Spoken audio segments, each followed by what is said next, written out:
მოგესალმებით. ძალიან დიდი მადლობა მოგზანებისთვის.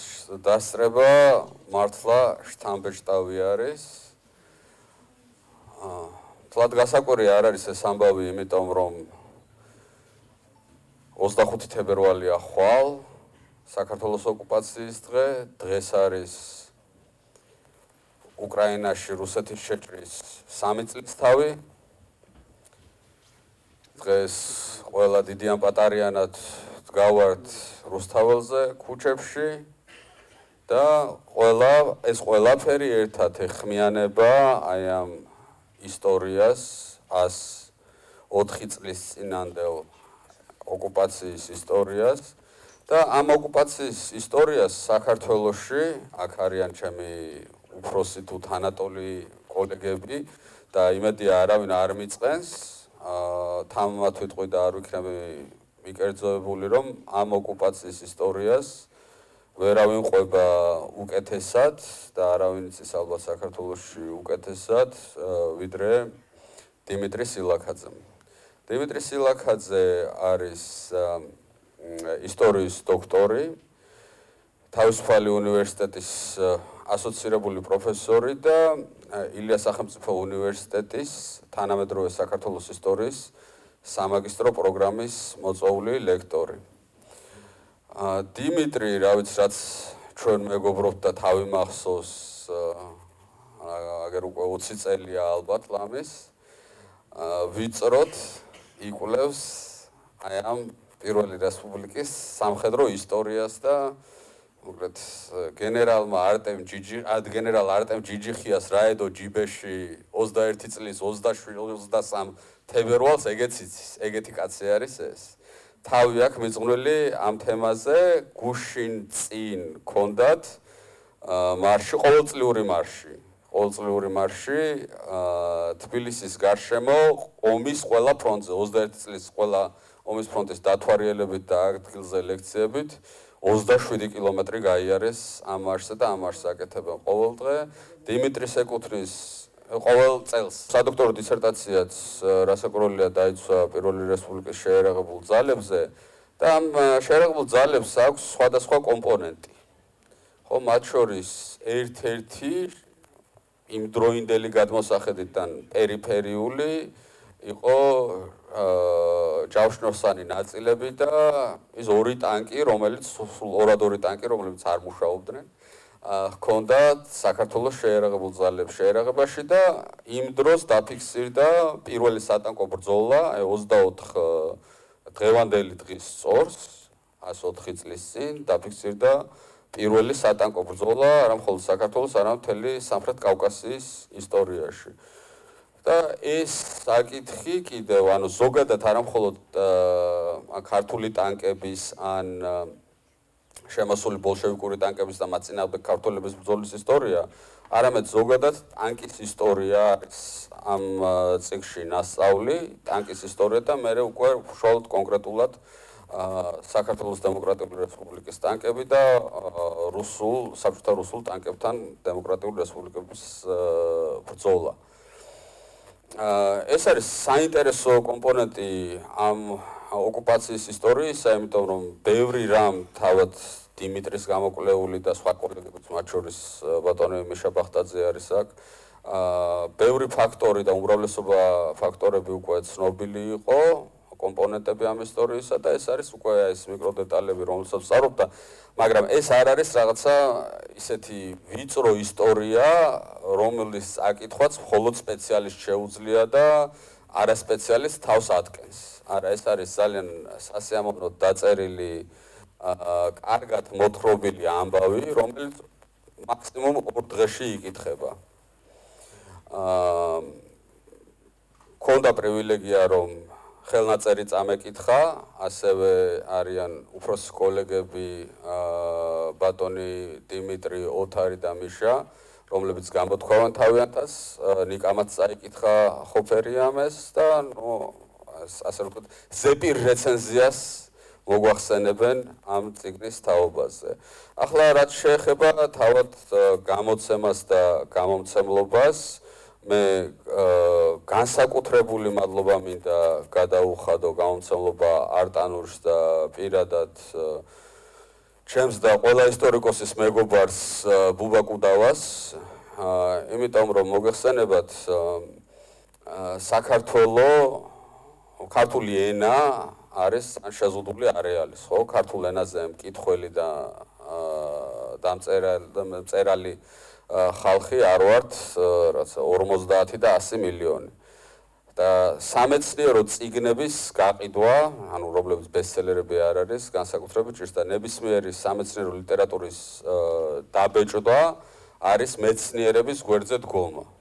და ამ ხრივ არტანუჯი ყოველთვის გამოირჩეოდა, ბუბასო ყოველთვის მეუბნებოდა ამას, რომ აი რაღაცა ისეთ ბესტსელერსაც გავყიდი და იმითი დავაბალანსებ, რომ სამეცნიერო წიგნი, რომელიც შეიძლება ისე მომგებიანი არ იყოს, ამ სამეცნიერო ლიტერატურასაც მოვახმარებო.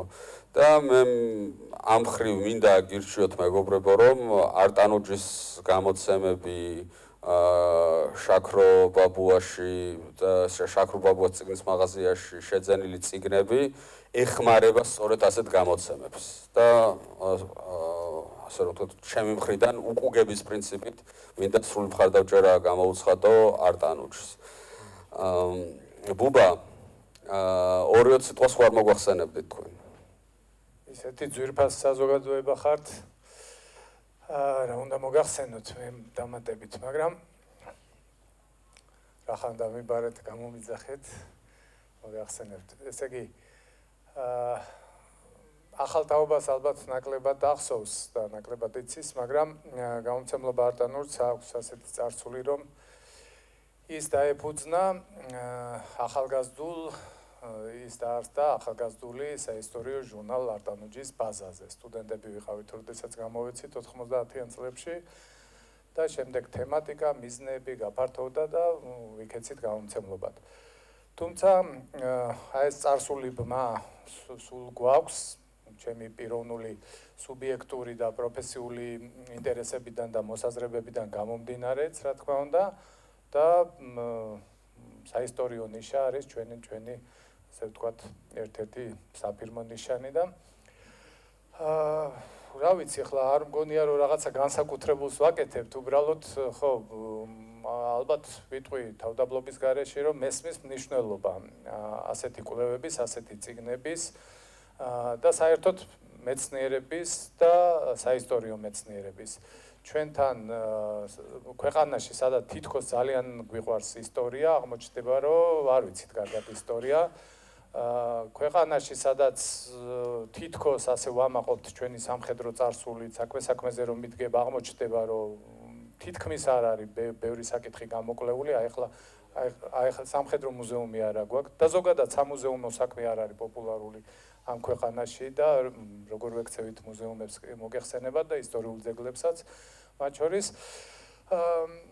აი ახლა წამოვიდა ახალი თაობა, უკვე ახალი აღარ, უკვე საშუალო თაობა შეიძლება უწოდოთ, დიმიტრის დამსახურებებზე ილაპარაკა ბექამ, ნიკა არიჩხოფერია, ცოტა უფროსი თაობა მამუკა წურწუმია და სხვანი სამხედრო ისტორიას გამოუჩნდნენ პატრონები, ასე ვთქვათ.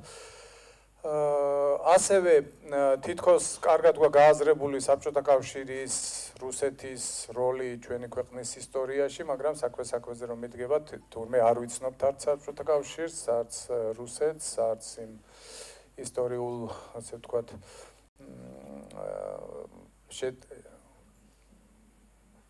დიმიტრი ინტრიგა შემოიტანეთ რაღაცა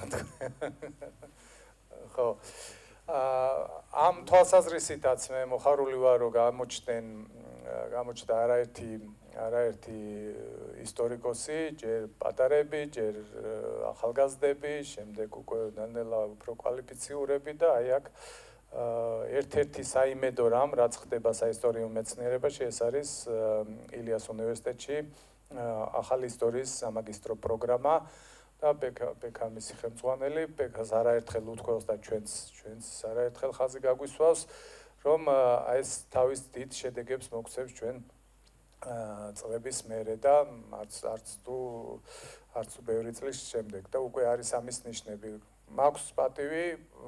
გვაქვს პატივი გამომცემლობა არტანორც ვიყოთ ამ სამაგისტრო პროგრამის მხარდამჭერი. სულ მალე გამოვა გიორგი ჭკადუას ასეთ შეთანხმება გვაქვს, რომ საუკეთესო სამაგისტრო ნაშრომებს ჩვენ გამოვცემთ წიგნად და პირველი ასეთი ნაშრომი გიორგი ჭკადუასი მიხეილ ვორონცოვზე მალე იხილავს დღის სინათლეს. კიდევ ასევე ყალბი თავდამსხმელობით შემიძლია ვთქვა, რომ ჩვენთან ცუდი წიგნები არ გამოიცემა, თითქმის კი არ გამოიცემა და სულ ყველა წიგნს ვუდგებით დიდი პასუხისმგებლობით და ავტორთან ერთად ჩვენც ვსრუნავთ, მათ შორის რომ იყოს მაღალ საგამომცემლო და აკადემიურ სტანდარტებზე შესრულებული. მადლობა ავტორობისთვის, ორივე ჩვენი ავტორი გახლავთ 1918 წლის შარშან წინ გამოიცახოთ, სწორად მახსოვს ამიერკავკასიის ფედერაციული რესპუბლიკის შესახებ ძალიან საინტერესო კრებული თანარედაქტორი ბექა გახლდათ. ასე რომ, რა ვიცი, ძალა ერთობაშია ჩვენს გერბზე აწერია და ასე გავაგრძელოთ. მადლობა. მადლობთ და აუცილებლად ეს გამოგრჩება ხოლმე, მეც გამომრჩება.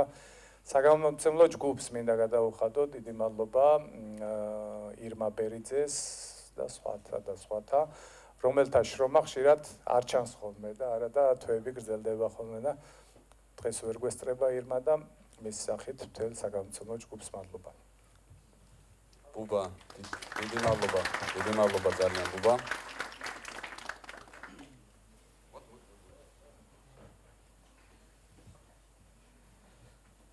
დიდი მადლობა ბუბა. ამ ნოტზე კიდევ ერთხელ შეგახსენებთ, რომ თუ ვინმეს ჯერ არ შეგიძენიათ წიგნი, ახალმოსულები ხართ. ქვედა სართულზე, პირველ სართულზე შეიძლება ამ წიგნის ყიდვა, დღეს არის საპრეზენტაციო ფასად, ათლარად, მე რამდენი იქნება? ხო, მე გაიზრდება ცოტა და თან დიმიტრის ხელმოწერითაც შეგვიძლიათ დაამშვენოთ წიგნი. კარგით. ახლა გადავიდეთ უშუალოდ ღონისძიებაზე, მე ბევრ დროს აღარ წაგართმევთ, მინდა დიმიტრის გადავცე სიტყვა და დიმიტრის შემდეგ უფროს კოლეგებს თხოვდი თავიანთი აზრის გამოთქმას და დიმიტრი ძალიან გთხოვ, აი ამის პრეზენტაციით დაიწყე, რადევს ახლა წინ. რადევს შავყუთში, ხო? მოგესალმებით, მადლობას გიხდით მოგზანებისთვის. ბექამ თქვა, რომ ამასო აინტერესებსო და იცისო ჯიჯიხიას ჯიბეში რაედო გენერალსო. ეხლა ეგ ნამდვილად არ ვიცი, მაგრამ ვცდილობ ხოლმე ეს დეტალები რაც ვიცი, გავხადო მეტნაკლებად საინტერესო. რამდენად ამას ვახერხებ და მოვახერხებ, ეს თქვენი შესაძლებელია, მაგრამ მე მინდა გესაუბროთ საერთოდ რატო დავწერე ეს წიგნი, რის გაკეთებას შევეცადე, ეს რა ნამსხორევებია აქ წინ, რა იყო მიზეზი, რის გამოც დავწერე ეს წიგნი. წიგნი ეხება, მთავარი ასე ვთქვათ, საკვანძო საკითხი არის 21 წლის ომის დროს თბილისის თავდაცვის მარცხენა სექტორში, მდინარე ლოჭინის სანაპიროსთან მოხდა დიდი ბრძოლა, სადაც ერთმანეთს ასე ვთქვათ, შეეტაკნენ რუსული წითელი არმიის ტანკები და ქართული გვარდიის ქვეითები. ეს ბრძოლა უცნობი არ ყოფილა აქამდე ნამდვილად. მე არ ვიტყვი იმას, რომ რაღაც უცნობი ბრძოლა მივაკლია, არა, ცნობილი იყო. მაგალითად იყო ასტიკაცი ვლადიმერ ზუნი, რომელიც მე-11 არმიის ჯავშან ნაწილებს მეთაურობდა და აი ამ კაცმა საქართველოს ოკუპაციიდან 15 წლის შემდეგ მექანიზაცია, წითელი არმიის მექანიზაცია, მოტორიზაციის ჟურნალში აღწერა, ესე ვთქვათ, როგორც ეხლა მაგალითად პრესკონფერენციებს აწყობენ ხოლმე, მაგალითად აი უკრაინაში იმაზე მეტი თვითმფრინავი რო გაანადგურეს, ვიდრე უკრაინას არ გააჩნია, დაახლოებით ეგეთ სტილშია ნაწერი. ამის მიუხედავად მას თავისი ისტორიული მნიშვნელობა გააჩნია, ბევრი საინტერესო დეტალია, რომელსაც ისტორიკოსი ჩაეჭიდება თავის კვლევის პროცესში. მაგრამ არ არის სანდო წყარო მაინდა-მაინც. მეორე მხარეს არის იმერეთის გვარდიის მეორე ბატალიონის აკაკი კვიტაიშვილის მოგონებები. ორ სხვადასხვა მცირე მოგონებაში აღწერა ეს ეპიზოდი ოღონდ ქართული პერსპექტივიდან. ეს ორი მოგონება საწყისი ეტაპის თვალსაზრისით ერთმანეთს ემთხვევა. მაგრამ ფინალში არის განსხვავება. ხო და ეხლა თუ ზუნი არ არის სანდო კვიტაიშვილი პირდაპირ ეგრე სანდოთ რატო უნდა მივიჩნიოთ, ემიგრაციაში დაწერილი მემუარია, ერთგვარად ეს მემუარი მისსა და არმიის სარდლობას შორის დისკუსიის ნაწილია და ასე რომ ესეც პირდაპირ სანდო წყარო ვერ არის. ხო და გამიჩნდა ინტერესი რომ ამ ორი წყაროს გარდა მომეძიებინა სხვა წყაროები, საარქივო მასალები, არა მხოლოდ საარქივო მასალები, არამედ ადგილი შემესწავლა, რელიეფი შემესწავლა და ბევრი სხვა დეტალები, რითაც ვეცდებოდი აღმედგინა ბრძოლის რეალური სურათი. და საერთოდაც გამომეკვლია რატო იყო ეს ბრძოლა მნიშვნელოვანი იმ ომის ფარგლებში. და საერთოდაც აი ტაქტიკური ანალიზი ასე ვთქვათ მეწარმოებინა თუ როგორც არის აი ამ ბრძოლის. ამისთვის დამჭირდა დამატებით საარქივო მასალების მოძიება, ქართული არქივები იქნება, ეს თუ რუსული არქივები იქნება, რომელთა ერთ ნაწილს ამერიკულ ასლებს ბექას დახმარებით და მადლობას უხდი მას მივაწვდინე ხელი, მეორე ნაწილს კიდე სხვა ადამიანების დახმარებით მივაწვდინე ხელი. ერთ სიტყვით რუსული საარქივო მასალებიც, რომელიც ამ ბრძოლას ეხებიან, ასე ვთქვათ, აღმოჩნდა ჩემ ხელში, თუმცა ამან საქმე არ გამიმარტივა, რადგანაც ბევრი პრობლემური საკითხი წარმოიჭრა. თუმცა ამ დოკუმენტების კვლევისას გარკვეული ლოგიკაც დავიჭირე, მაგალითად, შენ თუ გინდა გაიგო კონკრეტული ასე ვთქვათ, დივიზიის მოქმედება როგორი იყო კონკრეტულ დღეს, იმ დივიზიის საბრძოლო მოქმედებათა ჟურნალს არ უნდა ენდო. მის გვერდით მეზობელი დივიზიის საბრძოლო მოქმედებათა ჟურნალს უნდა ენდო, რომლებიც მეზობლების შესახებ როგორც წესი უფრო სიმართლეს ყვებიან ვიდრე საკუთარი თავის შესახებ. აი ამ წყაროების მეშვეობით პლუს ამას იყო კიდე ბევრი ფაქტორი, მაგალითად რომელ საათზე დაღამდა იმ დღეს. და აი ამ დაღამებას რა მნიშვნელობა შეიძლება ქონოდა ამ ბრძოლის მიმდინარეობისას და აი ამ დეტალების ერთობლიობით შევეცადე რომ აღმედგინა ბრძოლის რეალური სურათი და მეჩვენებინა და ნუ თავიდან ვფიქრობდი რომ ეს გარკვეული ასე ვთქვათ ერთი ცალკეული სტატიის ფარგლებში ხო არ გამეკეთებინა და ნუ ბოლოს მივედი იმ დასკვნამდე რომ არა ამისთვის ერთი წიგნი იქნებოდა უფრო სასურველი თან სუბიექტურად ამის სურვილი გამიჩინა თვითონ აი ბრძოლის ველის ძიებამ და იმ ადგილებში სიარულმა. ხა დაახლოებით სად მოხდა ეს ბრძოლა ვიცოდით აქამდეც ეს იყო მდინარე ლოჭინის არჯვენა სანაპირო ბაქოსა და კახეთის ნუ ბაქოსკენ გზამიდის ნუ ერთი შტო ეს არის და მეორე შტო არის კახეთისკენ მიმავალი რკინიგზა. ამათ შორის დაახლოებით 4 კილომეტრიანი სივრცეა. და ნუ გამიჩნდა ინტერესი რომ კონკრეტულად მომეძებნა ბრძოლის ველი სად მოხდა. ხო ეხლა ეს 4 კილომეტრიან სივრცეზე არ იყო ეს კონკრეტული ბრძოლა. და აი ამ ძიების პროცესში იყო ნუ ბევრი სხვადასხვა მეთოდი, რომლითაც მე ვფიქრობ, რომ მივაგენი ამ ადგილს, ესეც არის როგორ მივაგენი ამ ადგილს ამის აღწერა. იყო რამდენიმე მომენტი, რითაც ჩავთვალე, რომ ეს ადგილი იყო ნამდვილად, ხო? ეხლა იმ პერიოდის ტანკების შესაძლებლობები, რელიეფი დაუშვათ იმ შესაძლებლობებიდან გამომდინარე, ეს ტანკები სად გაივლიდნენ, სად ვერ გაივლიდნენ. რომელ გორაკზე ავიდოდნენ, რომელ გორაკზე ვერ ავიდოდნენ. ამის გარდა სხვა წყაროები როგორიც არის მაგალითად, როდესაც აი ამ ტანკებმა ქართველების პოზიციაზე მიიტანეს იერიში, მაგ დროს ფლანგიდან ერთ-ერთმა ქართულმა ბატალიონმა გახსნა ცეცხლი და ეს ბატალიონი სად იდგა ვიცით და შესაბამისად იმის განსაზღვრაც მიაღწევდა თუ არა იმ ბატალიონის ნასროლი ტყვიანფრქვევებით და შაშხანებით ისროდნენ და აი ამ მეთოდებით ვფიქრობ რომ ბრძოლის ველს მივაკვლიე და თვითონ ადგილი არის იმდენად საინტერესო ესე იგი ეს ლოჭინის ხეობა თან ერთის მხრივ ბუნება საინტერესო არის მაგრამ თან მეორეს მხრივ იქ რაღაც კუსტარული თითქოს ან ნახევრად კუსტარული გაჯის მცირე საწარმოებია და ნაწილობრივ რაღაცა ქინძაძას ლანდშაფტს გავს. ხო და ამ გარემომაც ჩამithრია რომ გადავწყვიტე რომ აი ცალკე ასე ვთქვათ გამეკეთებინა ნაშრომი აი ამ ბრძოლის შესახებ მაგრამ მხოლოდ აი პირდაპირ ბრძოლა რო ამეღწერა ხო ეს იქნებოდა ნუ რაღაცა კონტექსტიდან მოწყვეტილი. ამიტომ დავიწყე საერთოდ იმით რომ ტანკის ფენომენი რა იყო, რა საჭიროება დადგა ტანკის შექმნისა, რა ტაქტიკით იყენებდნენ პირველ მსოფლიო ომში. მერე ცალკე დაუშვათ ჩვენთვის რუსეთის სამოქალაქო ომშიც ჯერ ბრიტანელებმა და ფრანგებმა თეთრებს გადასცეს ტანკები და მერე თეთრების წაგების კვალდაკვალ წითლების ხელში გადადიოდა ეს ტანკები და უკვე აი რუსეთის სამოქალაქო ომში რა განსხვავებული ტაქტიკით იყენებდნენ ამის ასე ვთქვათ ამის გაანალიზება მომიწია. ახლა ეს ნაწილი აი ეს პირველი ორი თავი ხო რომელიც ეხება პირველ მსოფლიო ომში რა ტაქტიკას იყენებდნენ და რუსეთის სამოქალაქო ომში რა ტაქტიკას იყენებდნენ. ცხადია ამ ნაწილში კვლევითი ჩემი არაფერი არ არის, იმიტომ რომ ეს კარგად ნაკვლევი თემა არის, როგორც პირველ მსოფლიო ომზე, ესე რუსეთის სამოქალაქო ომზე, მაგრამ მე ამის ჩვენება დამჭირდა იმისთვის, რომ ანალოგია გამეკეთებინა და გამომეკვლია ჩვენთან რა ტაქტიკური მეთოდით იყენებდნენ და შესაბამისად რა იყო მიზანი ამის გამოყენებისა. ასევე ერთ-ერთი ხაზი აქ ისიც არის, რომ ჩვენ საერთოდ რა ცოდნა გქონდა ტანკების შესახებ, იმიტომ რომ ქართველი ქვეითები ხო შეეჯახნენ ამ ტანკებს და რა ცოდნა გაქვს ხო რაღაცა ეხლა ისეთი რაღაც პარალელური რეალობა რო წარმოვიდგინოთ და უცხო პლანეტელების ხომალდები რო ჩამოფრინდნენ, ნუ პრინციპში ბევრჯერ გვაქვს წარმოდგენილი ფილმის გვინახავს მსგავსი, რო ჩამოფრინდნენ, რა მეთოდით ვებრძოლოთ, ხო, არ ვიცით, ხო? ნუ რა დაახლოებით ეგრე არა, ეს ახალი ტექნიკა რა არის საერთოდ და რა მეთოდით უცხო პლანეტელები, ეხლა მე ისე არ გამიგოთ, რომ რაღაც ესე იგი უცხო პლანეტელების ან მჯერა ან არ მჯერა, არ ვიცი, უბრალოდ ისე მაგალითის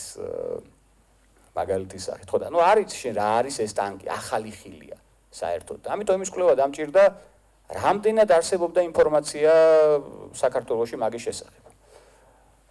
წესდებების დონეზე ასახული არ ყოფილა.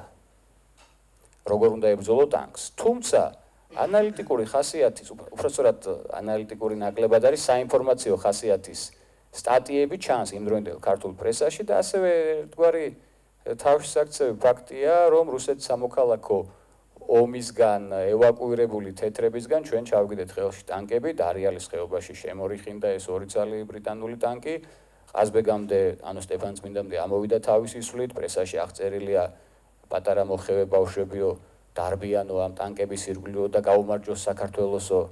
კვირიანო მე გაჩერდა ის ტანკები. აღარ მოძრაობდა, იმიტომ რომ ჯერ პირველ მსოფლიო ომში იყო გამოყენებული, მე რუსეთის სამოქალაქო ომში მერე ასეთ თაგორიან რელიეფს ამობობდნენ და მე რამდენიმე თვე დაშალეს და რამდენიმე თვე დაჭირდა თბილისამდე რომ ჩამოვეტანათ. აქ ცდილობდნენ აწყობა, სანამ აწყობდნენ ტანკისტებიც დანიშნეს სერგო გაბელაშვილი იყო და ანატოლი იმნაძე, ორი პირველი ქართველი ტანკისტი. ტანკისტები იყვნენ, მაგრამ მაგათი ტანკი არ დადიოდა. თეორიულად ხო რა ხო რაღაც მსგავსი ისტორია ომამდე ვიყავი ტანკისტიო რა. ტანკისტი ვიყავი, მაგრამ ჩემი ტანკი არ დადიოდაო. ნუ ასეთი რაღაცის თქმა შეეძლოთ ამ ადამიანებს. თუმცა ჩემი ვარაუდია და მე მგონი დასაბუთებულიც მაქვს, რომ ერთ-ერთი ტანკი სარკინიგზო ეშელონზე შემოდგეს და ნუ აი ამ სახით ცდილობდნენ მის გამოყენებას და ერთ-ერთ აი ამ ორი ტანკიდან ერთ-ერთს ძალიან დიდი თავგადასავალი გადახდა თავს. ეხლა ზოგთან ამაზე მისაუბრია, ზოგს შეიძლება დაკითხულიც აქვს, მაგრამ ვისაც არა ნუ არ დაგასპოილერებთ როგორც იტყვიან. აი ეს არის ძირითადად მონახაზი და ასევე პირველ რიგში ამ წიგნზე მუშაობა ხა მარტო არაფრით არ იქნებოდა, ბევრი ადამიანია ვინც მადლობას იმსახურებს პირველ რიგში გამომცემლობიდან დაწყებული, რომელიც ესე იგი ბუბა დაინტერესდა მაშინვე თემით, როდესაც ვესაუბრე, ირმა ბერიძე, რომელიც საგამომცემლო ჯგუფს ედგა სათავეში და მოკლედ აქტიური კონტაქტი ჰქონდა მთელი ამ პროცესის განმავლობაში, ბექა პლუს ამას ადამიანები, რომლებთან ერთადაც მე ძალიან ბევრჯერ ვიარე ამ ბრძოლის ველზე, ხო? და ისინი ზოგი აქ არიან მაგალითად მიშა ბასილაძე, რომელთან ერთადაც ვთქვათ, მცირე დოკუმენტური ფილმიც გავაკეთე აი ამ ბრძოლის ველის ძიებაზე. მაგალითად ბეგლარ იაკობიძე, რომელთან გაგინ არტყოშვილი, პაატა გიგაური და სხვა ჩემი მეგობრები, რომლებთან ერთად აი ამ ბრძოლის ველზე ყოფნისას აღმოვაჩინეთ იმდროინდელი ჭურვების ნამსხვრევების ესეთი ძალიან ზედაპირული დათვალიერებით და ეს არის შავყუჩი. ზუსტად, ანუ იმდროინდელი ჭურვების გარკვეული დეტალები. ასევე გაგინ არტყოშვილს ეკუთვნის გარეკანის ნახატი. მივედით, ბევრჯერ მივედით ადგილზე და იმ ადგილის მიხედვით, იმ დროინდელი ტანკების ვიზუალის მიხედვით, პლუს ამას ქართველი ჯარისკაცების ფორმის მიხედვით, გაგიმ ასეთი მშვენიერი გარეკანისთვის საჭირო ნახატი დაგვიხატა, ასევე რუკებიც მას ეკუთვნის. იმედი მაქვს თქვენთვის საინტერესო იქნება ეს წიგნი, როცა გაეცნობით და მადლობა კიდევ ერთხელ მოგზაურობისთვის. გისურვებთ ის იამოვნოთ ნაშრომი. დიდი მადლობა დიმიტრი. ახლა უფროს კოლეგებს გადავცემ სიტყვას. მე და დიმიტრის ყავდა საერთო ხელმძღვანელი და მასწავლებელი ეს არის ბატონ დიმიტრი შველიძე. ბატონ დიმიტრი, თქვენგან დავიწყებ. 2-20 სიტყვა რო გითხრათ. მეგობრებო, საქართველოს ისტორიის ყველა პერიოდი ღირებულია და მათ შესწავლა, რა თქმა უნდა, თითქმის ერთნაირად აქტუალურია. მაგრამ ალბათ ამ აქტუალობით ვერაფერი შეედრება მე-20 საუკუნეს. მე-20-21 საუკუნეები ჯერჯერობით ერთად დგანან. და ამ მე-20 საუკუნის ყველაზე მთავარი ინტრიგა, რა თქმა უნდა, 18-21 წლებია და განსაკუთრებით 21 წლის ეს ავად მოსაგონარი, ეგრეთ წოდებული რუსეთ-საქართველოს ომი.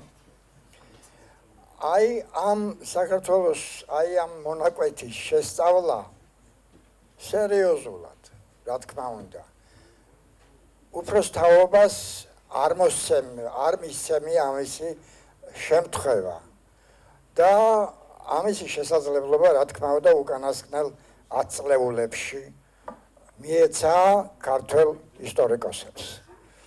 მაგრამ მე ვიტყოდი, რომ აქაც უფროსმა თაობამ აქაც დააგვიანა, ყოველ შემთხვევაში სამხედრო ისტორიის შესწავლა, რასაც ქვია, ეს, რა თქმა უნდა, დიმიტრი სილაქაძის სახელთან არის დაკავშირებული, რა თქმა უნდა, სხვა ისტორიკოსებიც არიან, მაგრამ ალბათ სიღრმისეულად შესწავლა პირველ რიგში ჩვენ ავტორთან არის დაკავშირებული და არავის არ გაკვირვებია ახალი წიგნის გამოჩენა, მაგრამ ახალი წიგნიც არის და ახალი წიგნიც. ეს დღევანდელი ნაშრომი უკვე კარგად მოგახსენათ ავტორმა, მე ვერაფერს ვერ დავამატებ, რა თქმა უნდა, მაგრამ ეს არის ერთი დღის ისტორია.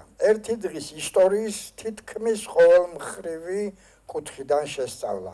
ამაზე მეტი ჩაღრმავება შეიძლება წარმოუდგენელიც იყოს, მაგრამ მე არ ვამბობ იმას, რომ ესე იგი ყველაფერი დამთავრებულია და შეიძლება 1-2 წყარო კიდე არსებობს, რომელიც კიდე შემატებს, რა თქმა უნდა, ამ ეპიზოდის ყოველმხრივად წარმოჩენას. მაგრამ მეტის წარმოდგენა ალბათ შეუძლებელია, იმიტომ ვამბობ, რომ შეუძლებელია მეთქი, იმიტომ ვამბობ, რომ თითქმის ყველა კუთხე, ესე იგი დაწყებული, კარგია, ისეთი კუთხეებია, ასპექტებია მოძებნილი, რომ ნაშრომს ძალიან წასაკითხად, ძალიან საინტერესოდ ხდის. ეხლა რას ვაქცევ ყველაზე მეტად ყურადღებას? ყველა მხრის წარმომადგენელი დაწყებული პირველ რიგში თითქმის მე თავიდან დახედოს კაცმა ამ პრობლემას შეიძლება გაუჭირდეს იმის წარმოდგენა, რომ პირველ რიგში ავტორი დაინტერესდა ეგრეთ წოდებული რუსეთის არმიის წარმომადგენლებით. რუსეთის არმიის ეგრეთ წოდებული პროტაგონისტებით. ისეთებით, როგორიცაა მაგალითად იგივე პანკროტოვის ანგარიში, ისეთები, როგორიცაა ზუნზე აღარაფერს აღვარამობ, რა თქმა უნდა, და აი მათი მოხსენებებით.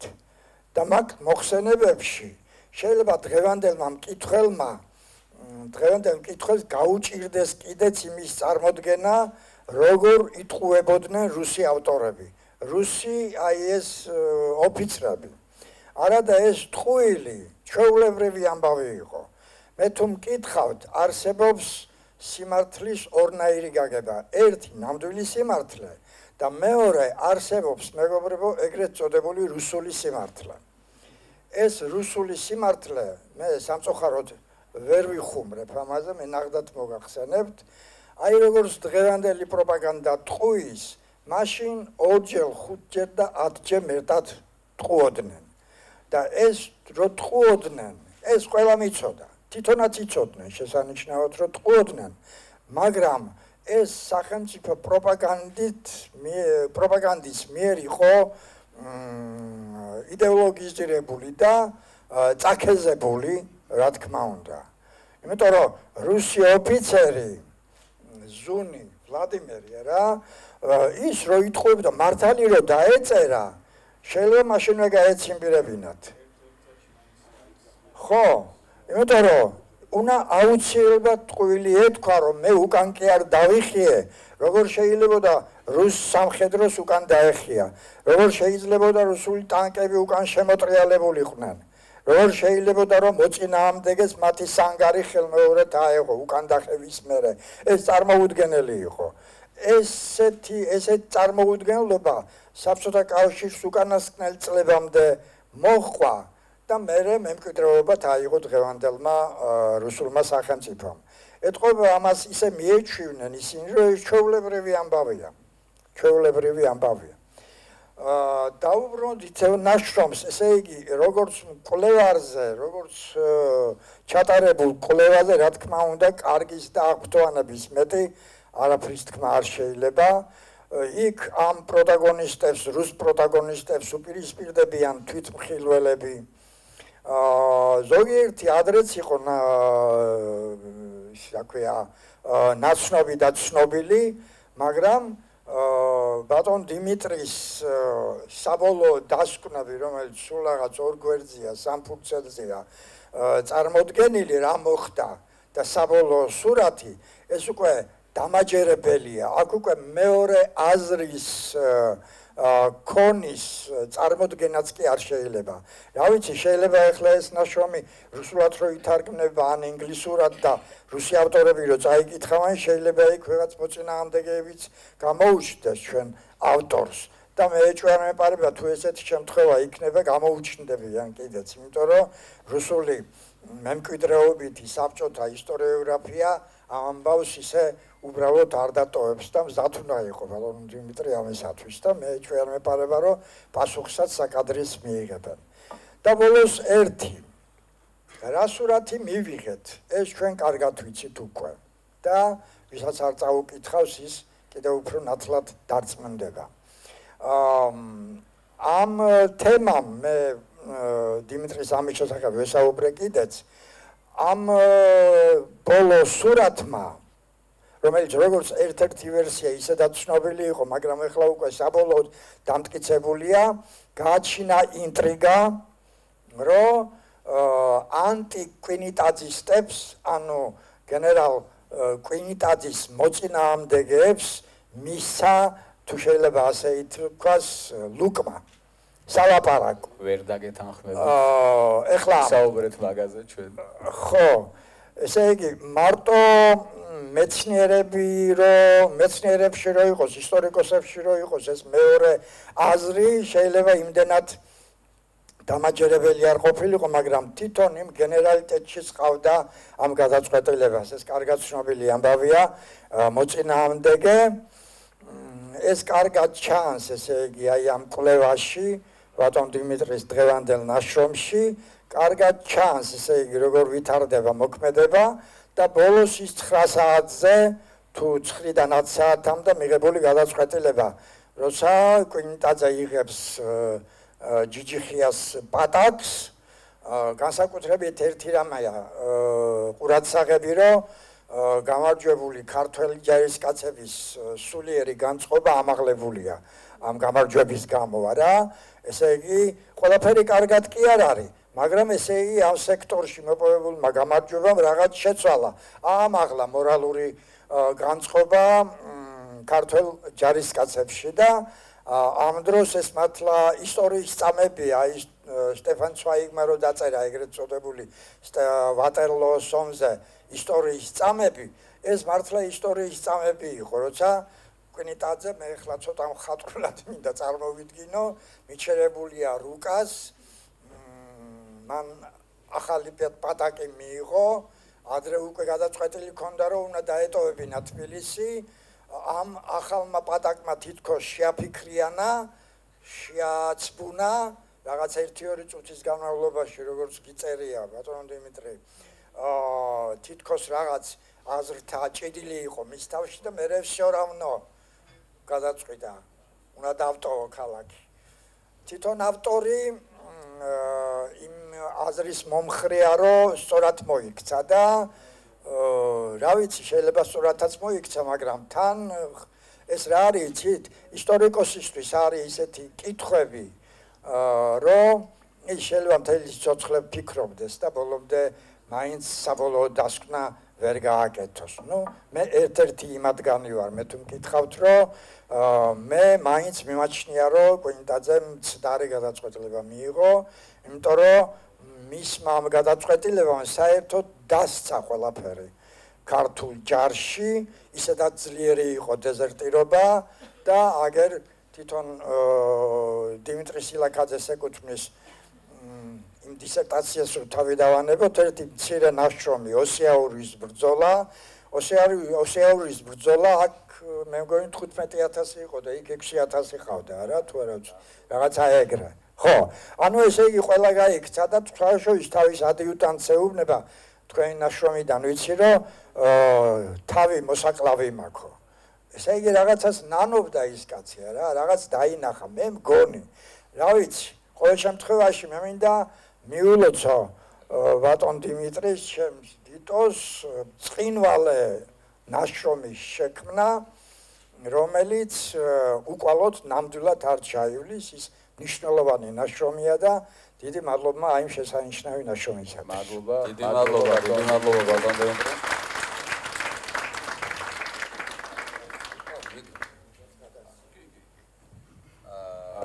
მადლობა ბატონ დიმიტრის, მადლობა იმისთვის, რაც როგორც ბექამ თქვა, ჩვენი ხელმძღვანელი იყო და იმისთვის, რაც უსწავლებია, რასაც გვასწავლის, მასთან ურთიერთობა, ისტორიაზე, მსჯელობა, საუბარი, თუმცა ეს ის საკითხი, რომელზეც გუშინაც ტელეფონზე როცა ვისაუბრეთ, განსხვავებული აზრები გქონდა. ეს დისკუსია, ცხადია, ცალკე საინტერესო დისკუსია და აგერ მე და ბატონი მიშაც ხშირად დავობთ ხოლმე ამ საკითხზე, მაგრამ არ შეიძლება. უბრალოდ ერთ რამეს ვიტყვი, ეხლა ცხადია შინაარსობრივი დისკუსია ძალიან შორს წაგვიყვანს ამ ამბავზე, მაგრამ ერთი რაც არის, ის რის გამოც კვინიტაძემ უკან დახევა არ გადაიფიქრა, აი ამ ეპიზოდთან არ იყო დაკავშირებული. ის მაინც ცალკე მდგომი საკითხი იყო, ეს არის და ეს. მადლობა ბატონ დიმიტრი, დიდი მადლობა თქვენი შეფასება ჩემთვის ძალიან მნიშვნელოვანია. მადლობა ბატონო ოთარ, თუ შეიძლება თქვენს რო გითხრათ 2 სიტყვა. მოგესალმებით. წიგნს ისეთ სათაური აქვს, მასზე რო ილაპარაკო, ომამდე მაინც უნდა ყოფილიყავი ტანკისტი და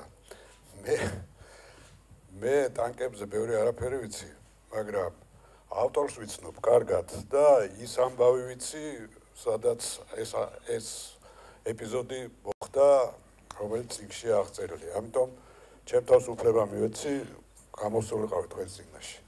და კიდევ ერთი უპირატესობა მაქვს, წაკითხული მაქვს ეს წიგნი.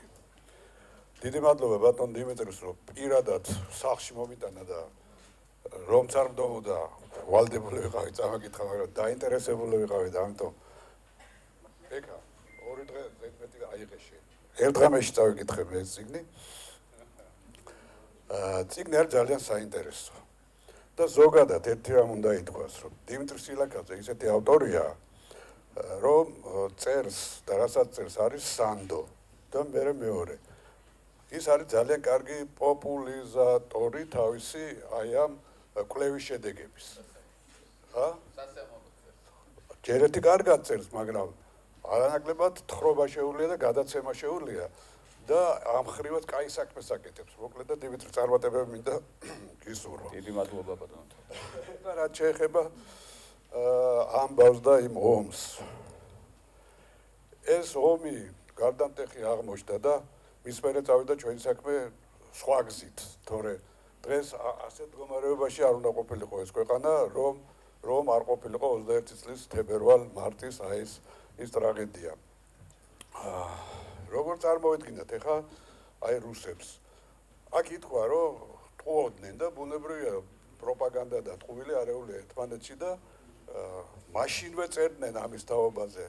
აი ტროცკი წერდა მაგალითად პირდაპირ, რომ ჩვენო ნებისმიერ დროს შეგვეძლო საქართველოს დაგვემარცხებინო. მაგრამ იმათ ისეთი პოლიტიკოსები ყავდათ, რომ დემოკრატიის ყველა ენაზე ატეხდნენ ყვირილსო და ამას ვერ იდებოდითო.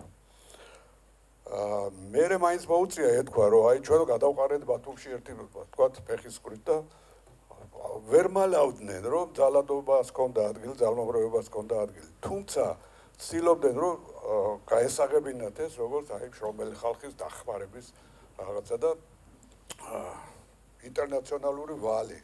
საიდან აქვს ეს ვალი ამ რუსებს არ ვიცი, მაგრამ თითქოს ყველას ეხმარებიან ამ თვალსაზრისით და ასე აღმოჩნდნენ აი ეს თითელი არმიის ნაწილები საქართველოში. ეხლა რა იკვეთება ამ წიგნიდან? კიდე ერთხელ იკვეთება ის, რომ მემუარულ ლიტერატურას მხოლოდ არ უნდა ენდოს ავტორი. მაგალითად, გავრცელებულია ხო თვალსაზრისი, რომ აი გვარდიის ნაწილმა მიატოვა და ამან განაპირობა თითქოს მარცხი. ეხლა არა მხოლოდ გვარდიის ნაწილს შეეძლო ასე მოქცეულიყო, არამედ ჯარის ნაწილსაც ითქვა აქ, რომ დეზერტირობა არ იყო უცხოხილი სამწუხაროდ იმ დროისთვის. რომელიღაც ნაწილს მართლა რაღაცა ნაწილმა მართლა მიატოვა, მაგრამ სამაგეროდ სხვა ნაწილმა იაქტიურა და ამ წიგნში წერია ეს ყველაფერი და ძალიან კარგია, რომ ეს ავსებს იმ ცოდნას, რაც ჩვენ თქვათ მეტნაკლებად გქონდა ამის შესახებ და ეს არის კონკრეტული სიღრმისეული კვლევა აი სამხედრო ისტორიისა, რაც სამწუხაროდ არ იყო შესწავლილი. როცა ამ საკითხებზე თქვათ პირველად დავიწყეთ ჩვენ მუშაობა და არქივში თქვათ შესვლის შესაძლებლობა გაჩნდა, ცხადია გაკვირვებული ვიყავით, რომ რანაირად უნდა ებრძოლა ქვეყანას, რომელსაც არ ყავდა თქვათ ასეთი ტექნიკა, არა და ეს უკვე შემოსულია. თვითმფრინავი არ აყავს, რამდენიმე აეროპლანი ხო ეს ეძახდნენ მაშინ, რომლის გამოყენების საშუალებაც პირობითი იყო და რამდენიმე ბომბი თქვათ ჩამოაგდო ომის დროს. ძალიან რთული იყო იმ პერიოდში და იმ სახელმწიფოს თქვათ მიეღწია უფრო მეტისთვის, რასაც მიაღწია.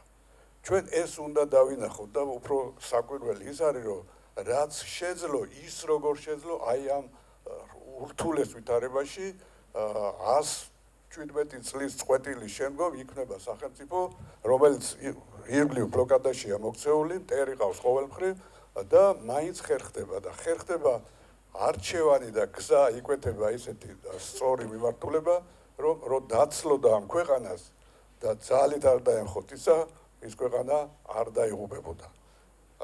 რაც შეეხება წაგებულ ომს, ეს საკამათო თემაა, ბევრი რამ შეიძლება თქვათ ისაუბრო ამის თაობაზე. იყო ამაზე დიდი დავა ემიგრაციაში, მთელი რიგი გარჩევები მიდიოდა, აი თქვათ რატომ მიიღო გვინდაზე ეს გადაწყვეტილება, ვისი ბრალი იყო, გვარდია როგორ მოიქცა, დაწერილი ამაზე ბევრი გენერლების სპეციალური კომისია იყო ილია ოდიშელიძის თავმჯდომარეობით, ჯერ კიდევ სტამბოლში სანამ საფრანგეთში ჩავიდოდნენ და ეს მასალები არსებობს. ამაზე დიმიტრი რომ მოიცლის კიდე ერთ კაი წიგნს დაწერს, ალბათ იმედია. ბევრია სამუშაო, ბევრია საკვლევი, მაგრამ რაც არის გაკეთებული და რასაც აკეთებს დიმიტრი, ეს არის მისასალმებელი. მე მინდა მასაც მიველოცა და მკითხვალ საზოგადოებასაც, რომ ასეთი კაი წიგნი შეემატა ჩვენს საისტორიო ასეთ ლიტერატურას. დიდი მადლობა. დიდი მადლობა ბატონო. დიდი მადლობა ბატონო ოთარ. მადლობა შეფასებისთვის. ბატონო მიშა.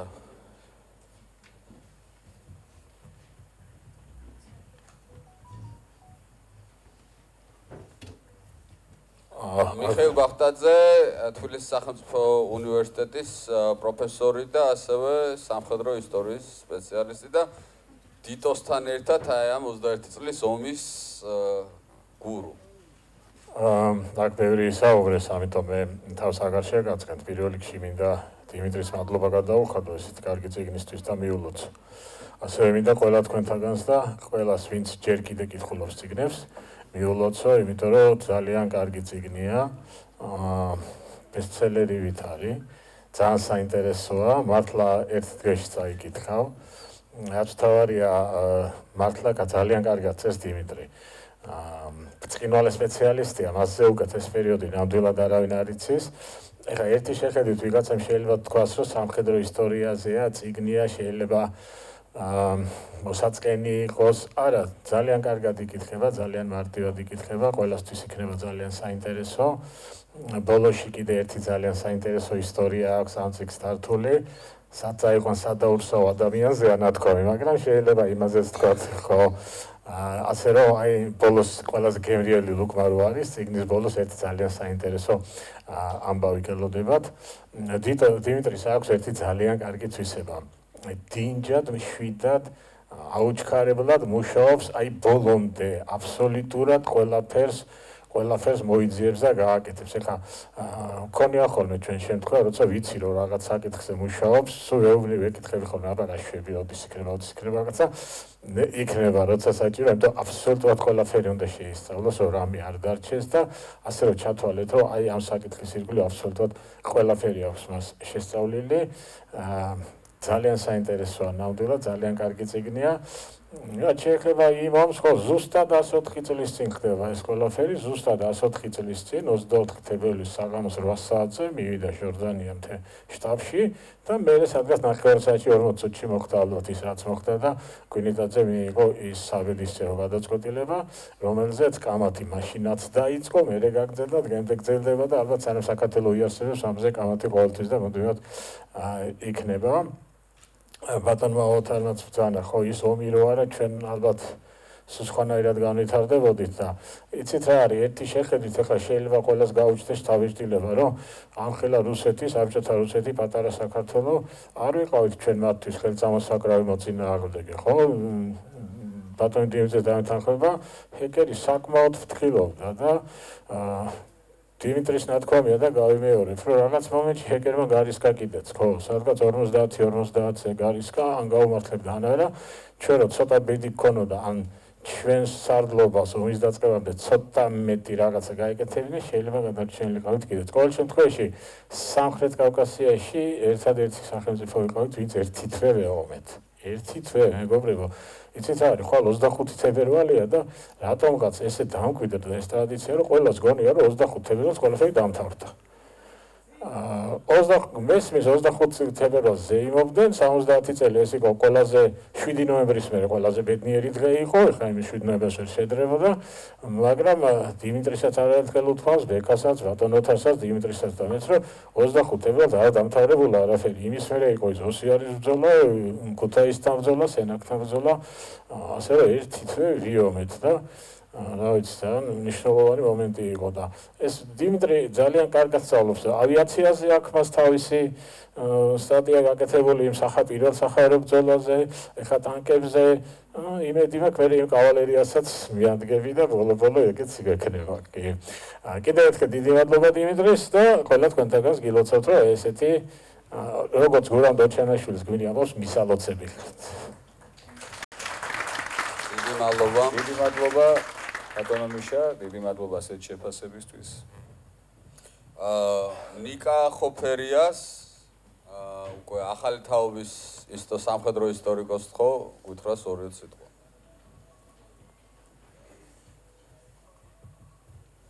მოგესალმებით. იმდენ რაღაცა ისაუბრეს უკვე ამ წიგნზე, რომ ძნელია რამე კიდე დამატებით შეაქო ეს წიგნი. მართლა შესანიშნავი ნაშრომია, საერთოდ სამხედრო ისტორიაში საქართველოში საკმაოდ გვიჭირს, იმიტომ რომ არ არის ახალი, არც ისე ბევრი ნაშრომი გვაქვს გამოცემული ამ დროისათვის, რომ აი თქვა დაჯდეს ადამიანი და გადაწყვიტოს, რომ მოდი ქართულ სამხედრო ისტორიას შევისწავლი, მას მოუწევს ძალიან ბევრი შრომა იმისთვის, რომ ეს არსებული მასალები გააანალიზოს, შემოიტანოს უცხოური წყაროები და ასე შემდეგ. ანუ ძალიან ბევრია სამუშაო ჯერ კიდევ ამისთვის და აი ასეთი უკვე დეტალური ნაშრომები, როცა კონკრეტულ დეტალს ეხები იქ და არა ზოგად პოლიტიკურ ფონს და შემდეგ მით უმეტეს განსაკუთრებით იშვიათი არის. აი ესეთი გამოცემა მაგალითად შეიძლება გამოცემულიყო ოქსფორდის ოსპრეის სერიაში, რომელიც უშვებს კონკრეტულად სამხედრო ისტორიაზე ცალკეულ დეტალებზე ესეთ ნაშრომებს და საქართველოში ფუფუნება ამისი ნამდვილად არ გვაქვს ხოლმე და ეს არის ერთ-ერთი გამონაკლისი ამ თვალსაჩინით. რაც შეეხება დიტოს, მე დიდი ხანია ვიცნობ სამხედრო ისტორიკოსები არც ისე ბევრი ვართ საქართველოში და თითქმის ყველა ვიცნობთ ერთმანეთს. მიმოწერა გვაქვს ასეთ საკითხებზე მსჯელობთ ხოლმე. აი მის სამხედრო განხილვა 1921 წლის ომისა მე სრულად ვეთანხმები, ანუ განსხვავებით მე წამიკითხავ სხვა ვერსიები, სხვა მოსაზრებებიც, იგივე კვინიტაძის კრიტიკა იქნება ეს, ქართული ჯარის კრიტიკა ზოგიერთ შემთხვევაში, მთავრობისა მობილიზაციას არ ახდენდნენ და ასე შემდეგ, მაგრამ ამ ყველაფერზე არის ძალიან კარგად არგუმენტირებული პასუხი გაცემული დიმიტრის მსჯელობაში, როგორც მის ნაშრომებში, ასევე თითოეულ მის ლექციაში, რომელიც თუნდაც საჯაროდაც არის წარმოდგენილი არქივის გვერდზე, ჩემს პოდკასტში, მწარე პოდკასტის ერთ-ერთი შესანიშნავი ეპიზოდი გამოვიდა ბატონ დიმიტრისთან. ეს არის 1921 წლის რუსეთ-საქართველოს ომი, სადაც 3 საათის მანძილზე ყვებოდა აბსოლუტურად ყველაფერს ამ ომის შესახებ და ვისაც გაინტერესებთ მისი ვერსია, შეგიძლიათ მოусმინოთ დეტალურად, ახსნილია ეგ ყველაფერი. ჩემი აზრით, ან ძალიან გვაკლია ჩვენ ასევე ჩვენს ისტორიკოსებს აკლიათ უბრალოდ სამხედრო დეტალების კვლევა, ისეთის როგორც არის ლოგისტიკა მაგალითად, როგორც არის მომარაგება და რამდენად დიდი მნიშვნელობა აქვს ამას, ასევე ჯარის მოტივაცია, მისი ამაღლება როგორ ხდება და ის რესურსები, რომელიც ქვეყანას აქვს სხვადასხვა დროს, იმისთვის რომ მე ომში გამოიყენოს.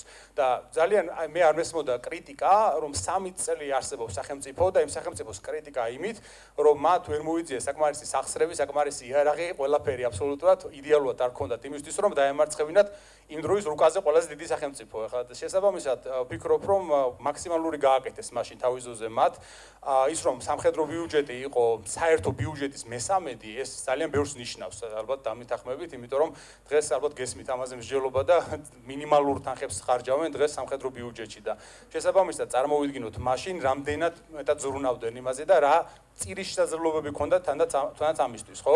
უამრავი მითი გავრცელდა საბჭოთა პერიოდში, ამ პერიოდზე, თუნდაც აი 18-20 წლებში, თუნდაც ის რომ მარტო იუნკრები იბრძოდნენ ამ ბრძოლაში, იმიტომ რომ წარმოეჩინათ ის რომ თითქოს ეს იყო არალეგიტიმური ხელისუფლება, მათ მხარს არავინ არ უჭერდა, არც ჯარი ყავდათ, არც არაფერი. აი ასეთი წიგნები და დიმიტრის ნაშრომები ზოგადად, ბეკას ნაშრომებიც და ყველა იმის ვინც იკვლევს 18-21 წლებს ძალიან მნიშვნელოვან როლს შეასრულებს იმისთვის, რომ აი ჩვენი წარმოდგენაში რეაბილიტაცია მოახდინოს ამ ისტორიული პერიოდისა და კიდევ ერთხელ დიდი მადლობა დიმიტრის ამ შესანიშნავი ნაშრომისთვის. იმედი მაქვს ყველას მოგეწონებათ ეს ნაშრომი. დიდი მადლობა ნიკა. მადლობა ნიკა.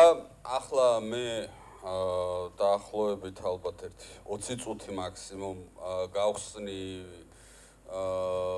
პოდიუმს კითხვისა და პასუხებისთვის, რომ აუდიტორიამ ავტორს დაუსვას კითხვები და მან გასცეს პასუხები, მანამ მე ვისარგებლებ ასე რომ თქვათ მოდერატორის პრივილეგიით და როგორც ჯერ არის პირველ კითხვას მე დასვავ, პირველ რიგში კომენტარს გავაკეთებ აი ამ ზუსტად აი ამ მითებზე და ზედაპირულობაზე.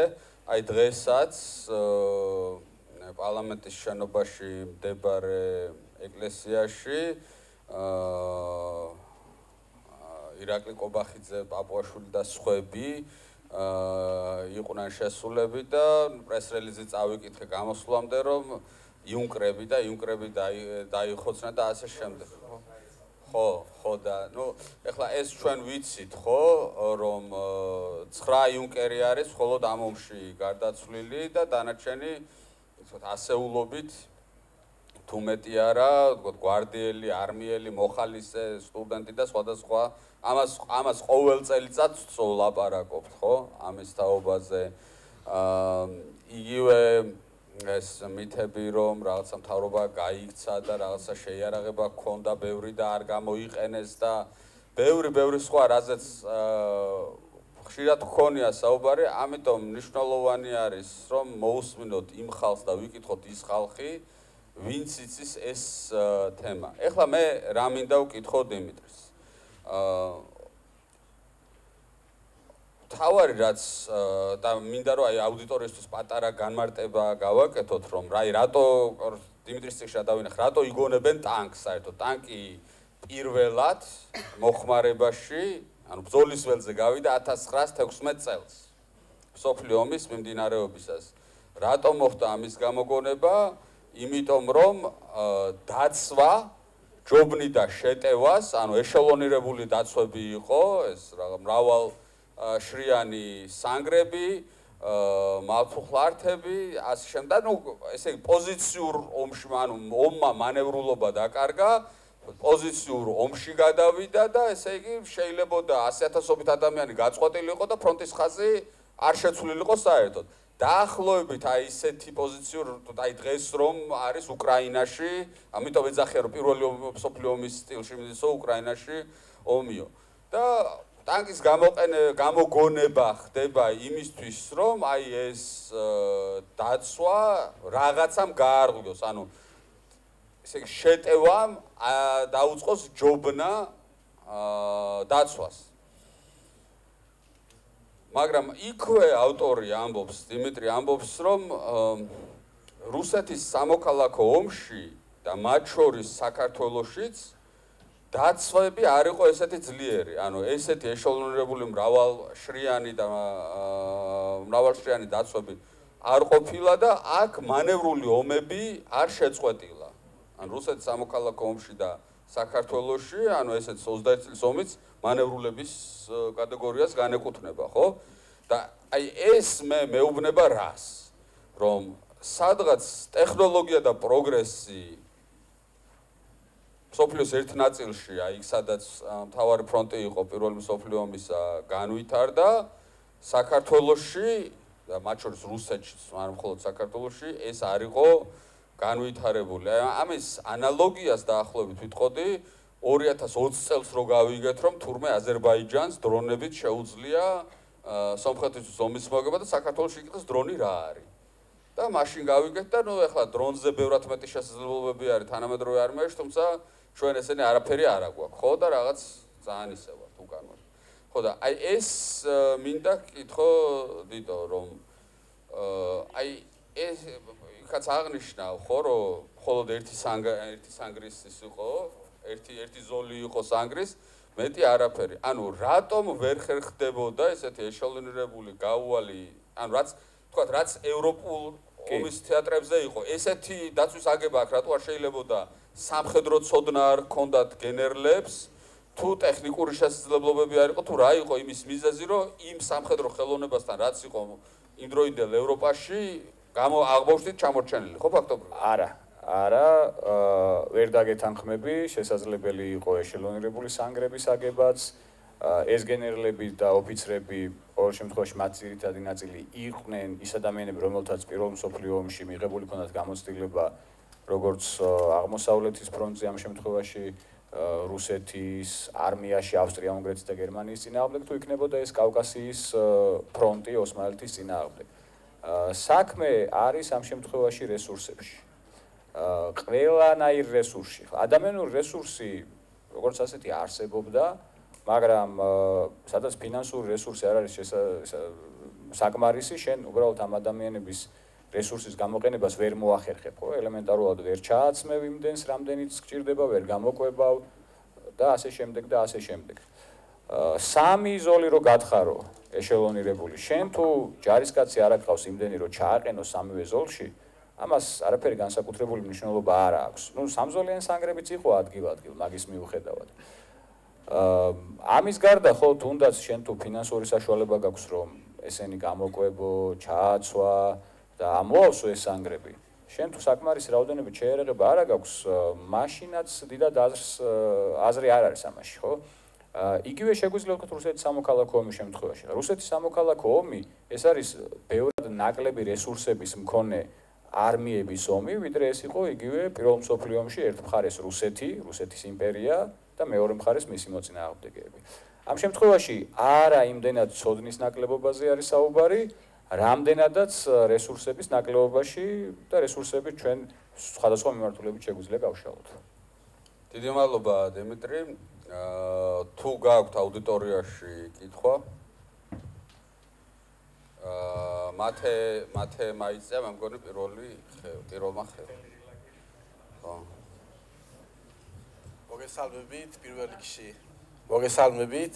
პირველ რიგში მადლობა ასეთი საინტერესო წიგნისთვის და მექნება ცოტათი არა პროფესიონალური კითხვა, იმიტომ რომ საერთოდ სხვა პროფესიას მივეკუთვნები. არ შემდგარი. ხო, დიახ, ბოდიში. მაინტერესებს ასეთი რაღაც.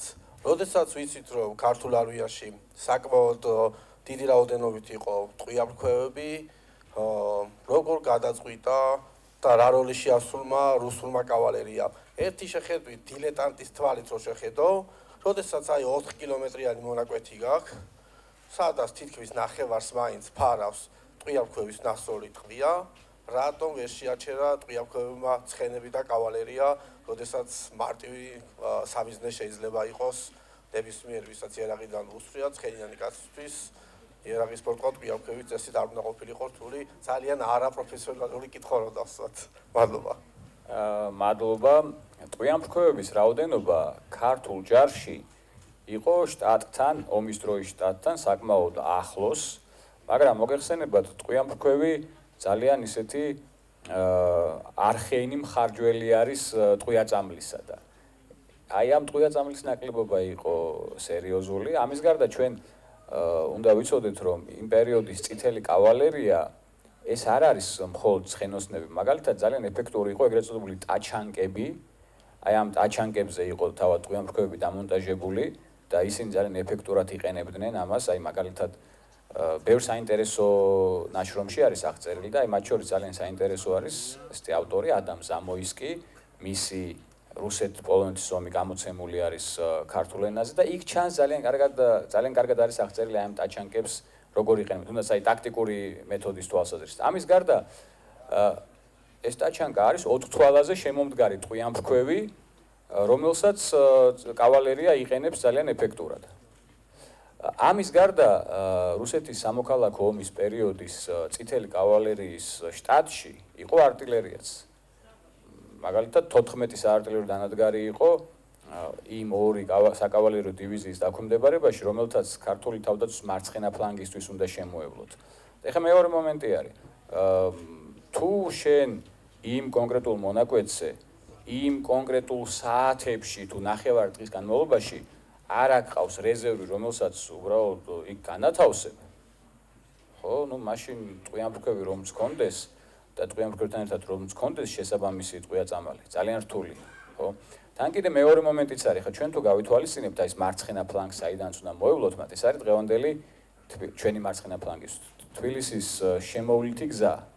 და მოგიხსენებათ, ეს არ არის იმდენად, ასე ვთქვათ, ისეთი გაშლილი სივრცე, რომ მარტივად აკონტროლო. პატარ-პატარა ხეობებია, სადაც შეიძლება გაიაროს. ნუ მეორე მხრივ ეს შეიძლება რაღაც პლუსი იყოს ამ თვალსაზრისით, მაგრამ ნუ რამდენიმე მომენტია იმ წუთას, იმ მომენტში, იმ ნახევარი დღის განმავლობაში შენ არ აკყავს ხალხი, უბრალოდ რომ იქ დააყენო. და ტყვიამრქვევები რაც გაგაჩნია, იქაც ტყვიაწამლის ნაკლებობაა.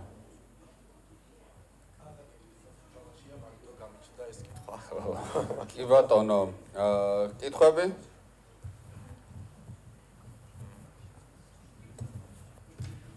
ქვეყნის დამოუკიდებლობა მხოლოდ სტატუსი არ არის ალბათ დამეთანხმებით. ალბათ დამეთანხმებით, რომ ქვეყნის დამოუკიდებლობა მხოლოდ სტატუსი არ არის. 1921 წლის მერე დიდი ხანია საკმაოდ გასული და რას ფიქრობთ თქვენ? ქვეყანა არის თუ არა დამოუკიდებელი ახლა? და რა გზებით არის შესაძლებელი ამის მოპოვება თუ არა? ანუ დღეს არის თუ არა დამოუკიდებელი? ნუ ოფიციალურად დამოუკიდებელია, ჩვენი დროშა გვაქვს, ჰიმნი გვაქვს, გერბი გვაქვს. ფაქტობრივად ეხლა რაც ყველა მივიცით 20% არის ოკუპირებული და დანარჩენ შემთხვევაში ხა რამდენად დამოუკიდებელი ეს შეფასების მომენტია და რა ვიცი მე მგონი ვთვლით რომ დამოუკიდებული არის რუსეთს. მე მგონი არ ვიცი ალბათ უმრავლესობა დამეთანხმება ამ დარბაზში. კარგით. ანუ რა გზით არის შესაძლებელი სავარაუდოდ ცივის რომ არ დავებრუნოთ რუსეთს? ყველოდა ეს. რა გზით არის შესაძლებელი, ამაზე შეიძლება ბევრი ვიმსჯელოთ, მაგრამ ნუ რა ვიცი, მე მგონი ხა შესაბამისი სივრცე რო აი მაგ მიმართულებით წავიდეთ და მაგაზე ვიმსჯელოთ 9 საათი, აქ არ არის სწორი. მადლობა. ხო, ანუ ბევრი რამ შეგვიძლია ვთქვათ მაგაზე, მაგრამ ეს სხვა თეორიულ მსჯელობაში გადაიზრდება და წაიღებს მთელ საღამოს. კიდევ კითხვები?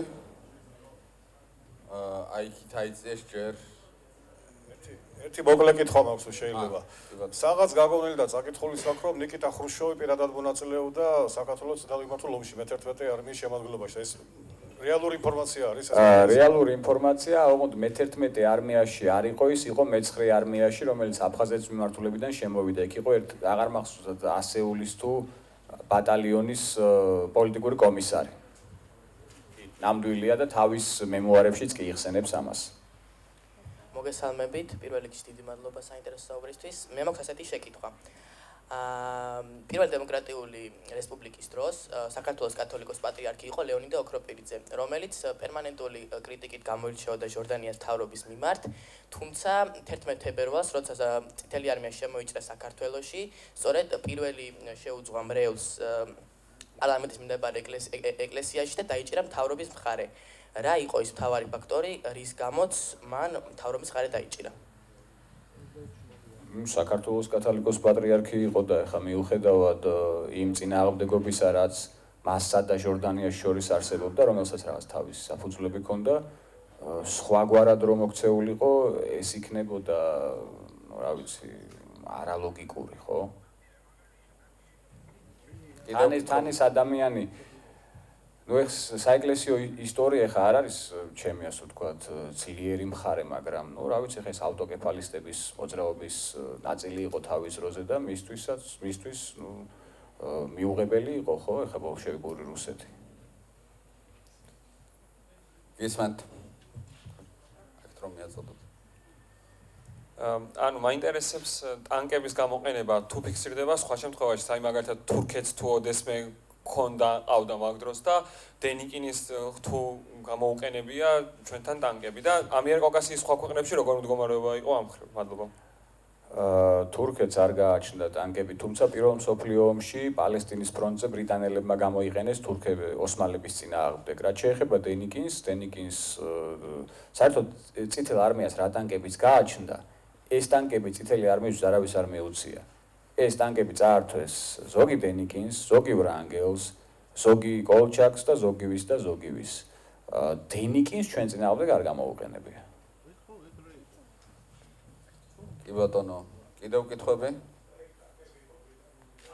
კი, ბრიტანული ტანკები იყო, კი, წითლების ტანკებიც, რომელიც აქ შემოიყვანეს ბრიტანული იყო და ჩვენ რაც ჰქონდა, ეგენიც ბრიტანული იყო. ნუ ფრანგული ტანკებიც ყავდათ წითლებს, რომლებიც ასევე თეთრებისგან ჩაიგდეს ხელში, რენოს ტიპის ტანკები და ნუ რენოს მოდელზე მე თავისი მსგავსი რაღაც ასლის გაკეთებაც სცადეს და ეგეც ჰქონდათ რა.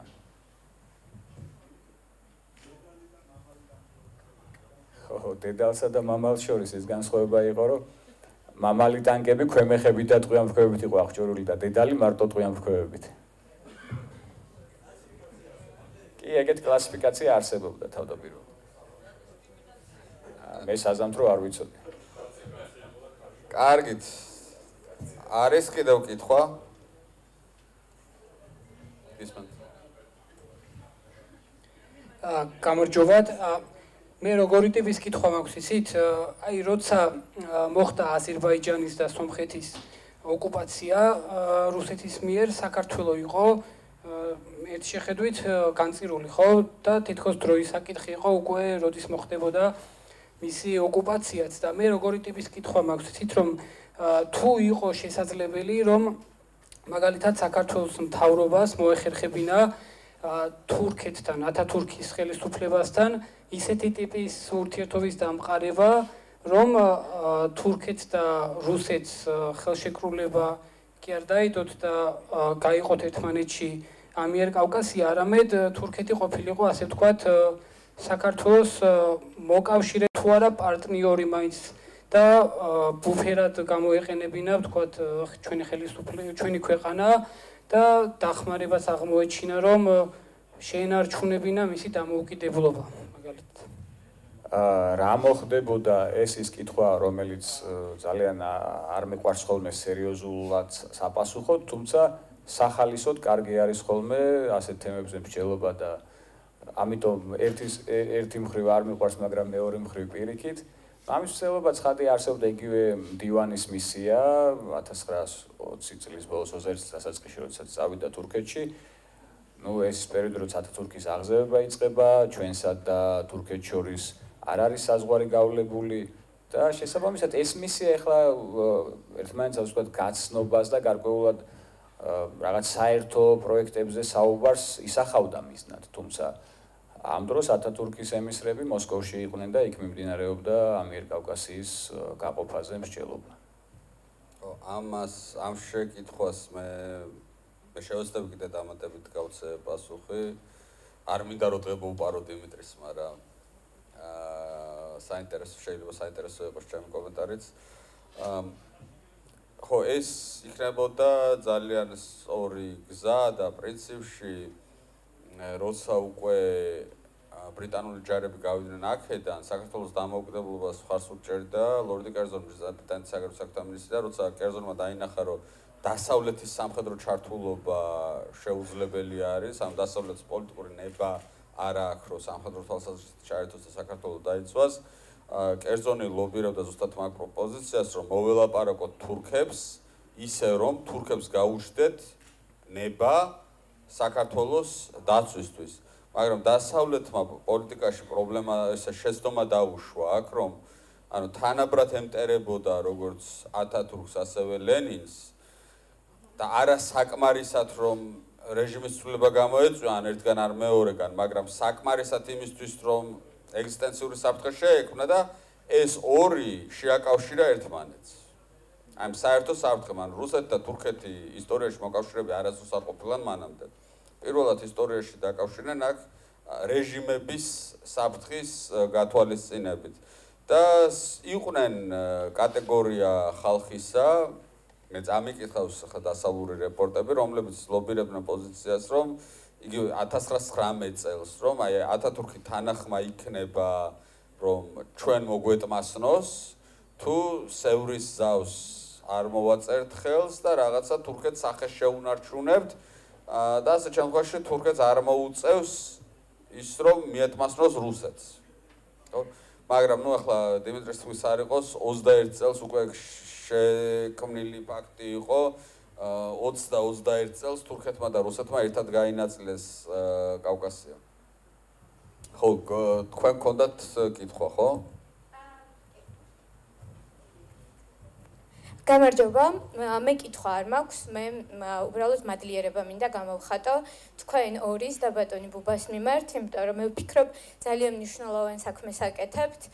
რადგან ჩემი თაობისთვის, დიდი განსხვავება ჩვენ შორის არ არის, მაგრამ მაინც ვიტყვი, რომ არც სკოლაში, არც უნივერსიტეტში ჩვენთვის პირველი რესპუბლიკის ამბები არავის არ უსწავლებია, სამწუხაროდ არც ოჯახებში, ხშირ შემთხვევაში და უკვე ძალიან დიდ ასაკში გავიგე პირველი რესპუბლიკის ამბავი და იმის მერე, არ ვიცი, რაღაც შეპყრობილი გავხდი, ესე ვთქვათ და ის საქმე, რასაც თქვენ აკეთებთ, არის ძალიან მნიშვნელოვანი, უაღრესად მნიშვნელოვანი, იმიტომ რომ გასაგებ ენაზე ყველასთვის ხელმისაწვდომ ენაზე და ტერმინოლოგიით ხსნით იმ ისტორიას, რაც აქამდე ჩვენთვის იყო აბსოლუტურად ინდიფერენტული და ვერანაირ დამოკიდებულებას ვერ უგრძნობდი, რომ პირველი რესპუბლიკა, პირსესხლიანი ნოე ჟორდანია, ნოე რამიშვილი ჩვენთვის იყვნენ რაღაც მნიშვნელოვანი პერსონები, რომლებიც ქმნიდნენ ამ ქვეყნის ისტორიას.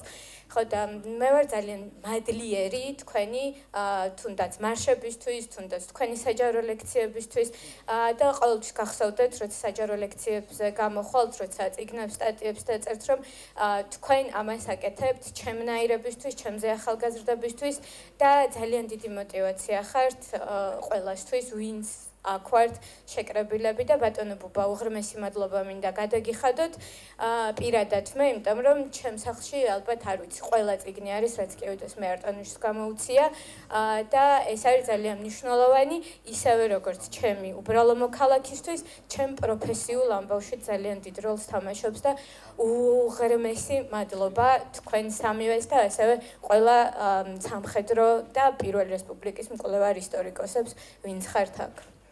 დიდი მადლობა ძალიან. დიდი მადლობა. კარგით, ხო არ დავღალეთ ხალხი ახლა. ნატოს აქ. კარგით. მივიღებ კიდე სამ შეკითხვაზე 1, 2 და მესამე თუ არის ვინმე? არავინ. 2 შეკითხვა მაშინ და მესამეს აღარ მივიღებ. ნატო. მე განცხადება მაქვს. ესე იგი წიგნი არ მერგო. ამიტომ მე რა ვიტყვი წიგნის შესახებ მადლობის გარდა და დარწმუნებული შესანიშნავი წიგნია. მაგრამ განცხადება მაქვს ასეთი. ესე იგი ახალი წიგნის ასოციაციის სახელით. აქ ვინაიდან შეიკრიბა ადამიანები, რომლებიც წიგნებს კითხულობენ, მინდა გამოვაცხადო, რომ გაზაფხულზე წიგნის ფესტივალი იქნება აპრილში 10-13 აპრილს და მინდა ყველანი დაგპატიჟოთ და მოგწანდეს. და იმედია წიგნებიც იქნება, დიმიტრი. კარგით, ბოლო შეკითხვა, მადლობა. დიდი მადლობა ბატონო დიმიტრი საინტერესო პრეზენტაციისთვის. ჩემი შეკითხვა მდგომარეობს შემდეგში. რას თვლით თქვენ იმ ძირითად მიზეზებად, რის გამოც კვინტაძე მიიღო ის გადაწყვეტილება, რაც მიიღო? აი სამი ძირითადი მიზეზი რო დაასახელოთ, ვიცი რომ შეიძლება ბევრი მიზეზი იყოს, ან შეიძლება სულაც ერთი მიზეზი იყოს, მაგრამ აი თქვენ რას დაასახელებდით თავად მიზეზებად? ორ სვიტყვი. კავალერია და რეზერვში ფაქტობრივად არავინ. იმ მომენტში. კარგით, ტრის კავალერია. კარგით, დიდი მადლობა კიდევ ერთხელ მობრძანებისთვის. სამწუხაროდ ვიცოდ შეიძინეთ წიგნი გათავებულა, ანუ ტირაჟი დიდი იყო, 1000 წიგნიანი, მაგრამ აქ 100 სალი იყო მოტანილი და 100 სალი გათავებულა უკვე და მაგრამ შეგიძლიათ შაქრობაბუაში ხვალიდანვე, ხო? ან სხვა ნებისმიერ მაღაზიაში. მეც როგორც ჩავიგდე ხელში ვეცდები მოგაწოდოთ მეტნაკლებად. დიდი მადლობა.